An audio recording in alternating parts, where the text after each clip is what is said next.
Hey guys, it's no secret that Dopa is one of the best solo queue players of all time. He recently has an 88% win rate out of the last 40 games in top 10 Korean Challenger, where the players are known for having the best mechanics in the game on super low ping. Korean solo queue conditions are the breeding ground for the most obnoxious OP champions to be played by the best players in the world like Akali, Yone, Yasuo, Irelia, and so on. Basically, melee champions that have the tools to kill you off a single mistake that you make. Dopa obviously never gives a window for these champions to kill him in lane, and that's why he has an average of 2.6 deaths in those last 40 games. Today, we're going to show you exactly how Dopa does this so you can die way less to ganks and your laning opponent, all while maintaining pressure during laning phase. Before we get into it, you'll need to focus up first, where we're going to create the winning game plan so you can follow along in this guide and implement the strategy easier. Mission 1 is going to be let the wave push. To do this, Dopa is going to kill minions at the last second and not push the wave at all. Mission 2, thin the wave and look for poke. Dopa doesn't want a huge wave to stack up or he won't be able to do mission 3, and he wants to poke as much as he can, which will put pressure in the lane, and we'll get more into that later. In mission 3, freeze. By freezing in front of his tower, he'll be nearly unkillable and ungankable while still putting pressure in the lane.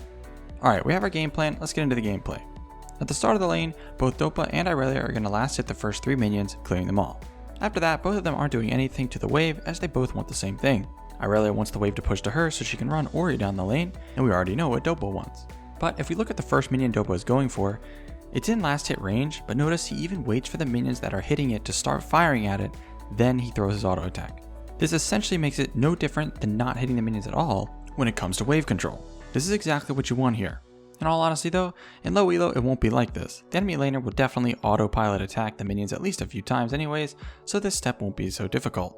Anyways, for the next minion, Dopa does the same thing. Wait for the minions to throw their auto attacks, then last hits the CS. After that, we have a classic Dopa move here, walking towards top river acting like he's dropping a ward there. Why do you think he did this? He did this because his jungler Lilia is invading the enemy blue buff. Odds are the enemy jungler knows this, so a split map situation will happen where Sylas will go for Lilia's blue.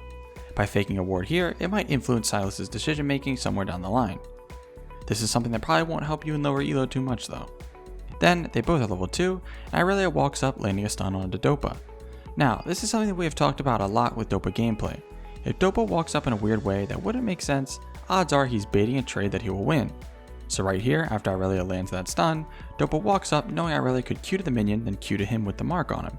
So Irelia takes the bait, jumping to Dopa with Q, and as we can see, she loses the trade pretty hard. Dopa was staying on top of 4 ranged minions that did a lot of damage for him here. If this bait worked on a Korean Challenger player, imagine how well this could work in low elo. Not just versus Irelia either, versus any champion, especially the OP ones like Yasuo, Sylas, or Akali. Also, not only did that make Dopa win the trade, but because Irelia killed some minions that weren't low health, mission 1 is officially done as the wave will push to Dopa now. So now it's time to move on to mission 2, thinning the wave and poking. So when Irelia dashes to get any of these ranged minions, Dopa is going to look for poke with an auto attack at least. Irelia tries to Q in without landing a stun, but this just ends up being a good trade for Dopa because he can turn and auto her as she's backing off. If she landed a stun, it would have been a different story as she could burst then Q away to another minion to retreat. Just another baited trade from Dopa that he wins. After that, Dopa sees a low health minion here that Irelia wants to get, but he knows she just used her Q without landing stun, meaning it didn't reset. So he can safely walk up and contest it, throwing his Q in case she walks up, but she just gives up the CS. This is something that you should be doing on any champ in any matchup, and if you break down Challenger gameplay, every CS is contested even if you don't think it is. It's a constant mind game based off cooldowns, matchup, trading patterns, etc. Anyways, a fight is breaking out in bottom river between the junglers for Scuttle, so Dopa starts to move down. He knows the wave is pushing to him, so he's not missing anything. Irelia on the other hand though is missing CS the longer she's gone. As Dopa gets there, it looks like a good situation here, right? Irelia is super low, misses her stun, and uses Q so it's not reset. But Dopa is pinging Lilia to back off, and he's not walking up much further than this. He's watching the minimap and knows his bot lane does not have priority in lane, so they will be here first. Lilia stayed way too long here and doesn't have flash. In Korean Challenger, this is punished very hard. I would never think Lilia would die here, but Ashe uses flash and heal to catch up, and they run her down. This is an obvious one, but this is why you really have to pay attention to the map when any fight is starting. If Dopa went too far there, he would have at least lost his flash, and that would have been a big deal as we'll see later. But anyways, getting back into laning, the wave is still frozen in front of Dopa's tower and Irelia is pretty low. This will be a great situation for Dopa as he's getting even more damage on her here. This is why the second part of mission 2 was so important. The more damage you get on the enemy laner while they're pushing, the more pressure it puts on. If Irelia was full health, she could just kill all the minions and force Dopa off the wave, but now she's struggling and can't get a good reset without pushing it and crashing on the tower. Now, something that's always really hard to explain to lower elo players is how every little thing in League can make a difference even if you don't actually see the payoffs. We have an example coming up here. Dopa has the pressure in the lane and isn't letting Irelia reset, right? So Sylas comes to mid and helps her try to crash it. While he's doing that, notice Dopa is focusing his harass on Irelia still. Also, he's fine with the melee minions getting into tower range, as that actually helps him thin the wave for mission 2. If the range minions don't get into range, he can still hold the freeze. So Dopa tanks the range minion damage and doesn't let it crash, which actually lets him hold the freeze. Sylas can't stay much longer since he needs to clear jungle camps, he's just wasting a lot of time here. And because Dopa got so much damage on Irelia, she can't walk up and force him to back off and let the minions crash. After the next wave gets here, Sylas goes to steal Lilia's red buff, so Dopa heads over. But Lilia made it all the way back to red after dying, so she's there to kill the Sylas. This wraps us back around to what we were talking about before. Because Dopa outlaned Irelia so hard and she needed her jungler to come and break the freeze, Sylas got to Lilia's red late and dies for it. All of the trades and wave control decisions gave Dopa pressure in his lane, and the enemy team failed to handle the pressure properly. In the next game, the same exact thing could happen, but the enemy team doesn't die for that. So it's hard to see the payoffs from what he was doing. This brings us to something you have probably been wondering the entire video though. Steelcap, you tell us pushing is the key to solo queue and we should always push. What we need to understand is why we say to push. Pushing creates pressure, and the game revolves around pressure. Pressure makes the enemy have to make decisions instead of just letting them do what they want, and that leads to misplays. So against really dangerous OP champions like Irelia or Kali, Dopa lets them push, but freezes and harasses to create pressure instead. If he just froze and they had full health, it's not really putting pressure anymore.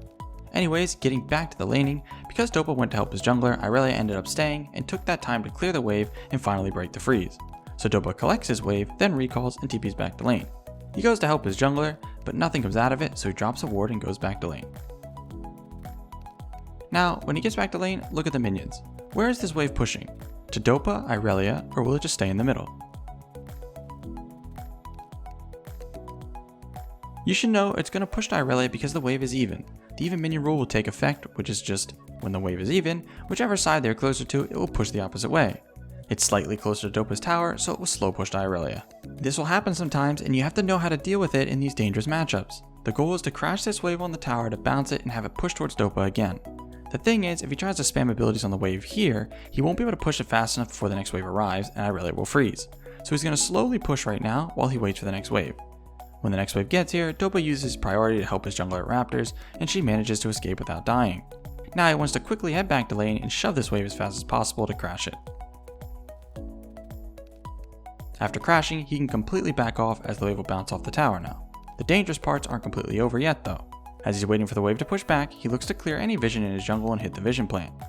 When the wave is pushing back, you won't be missing any CS, so take the time to get vision, clear vision, or even take a reset if you need to.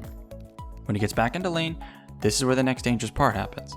The wave is going to slow push to him, but he can't really walk up as he has no minion advantage and the wave is still far away from the tower, so Irelia can look for all-ins. That's why we see Dopa playing so passive here and even gives up the cannon minion. If he missteps and dies here, he loses 3 stacked up waves on the tower and mid lane will be completely over. He just plays safe and lets the wave push in. But he still wants to freeze, so he tanks the wave and doesn't let it hit the tower. While he's doing that, he sees that his bot lane is getting shoved in, and he knows Sylas was in his bot side jungle earlier. He thinks the enemy team is about to dive his bot lane, so he starts moving down.